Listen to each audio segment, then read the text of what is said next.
Hey guys, so welcome back to our channel. In this video, I'll be showing you how to remove fatal error in WordPress after installing plugin. So what you need to do here is you're going to access either your H panel or your panel. So here in this case, by the way, the thing that we're accessing here is going to be the file manager. So it doesn't actually to matter if you're using C panel or H panel here. So you just have to make sure that you have access to your files here, but in this case, if you're using cPanel, you just have to go to this case, your file manager. So in my case, I want to go to this website list here. So since I'm using Hostinger here for my hosting, let's go and click on the dashboard option.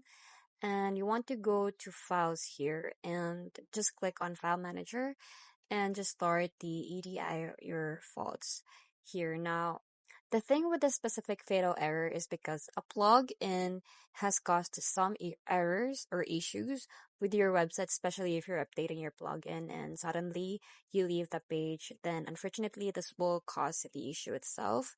So in this case, you want to go to the public and core HTML and you want to go to the WP-content and you want to go ahead and look for the plugins now. What you need to do here is you want to go and start renaming this.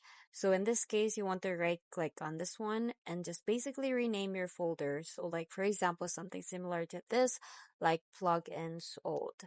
And just click on rename. And now once you've done that, we want to go head over to the WordPress and basically log in into our account. But yeah, so once you've gotten to your WordPress admin page here and access your plugins, you should now be able, or you should see error section in here, which in this case is going to be a bunch of errors that you've encountered since we've disabled or plugins before because we renamed the folder here. So you need to do is once you're able to log into your WordPress site, here you want to go head over back into your file manager and you want to right click on it again and um just tap on the option where it says rename again and just remove the old option here and just click on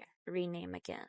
So once we've done that, let's go ahead and refresh our WordPress website and it's going to read those plugins.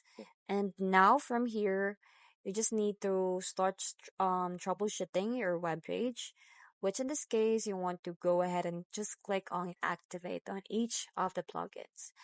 And once you've done that and you want to go ahead and visit your page here, so basically you just view your page so you can go and just click on the visit site.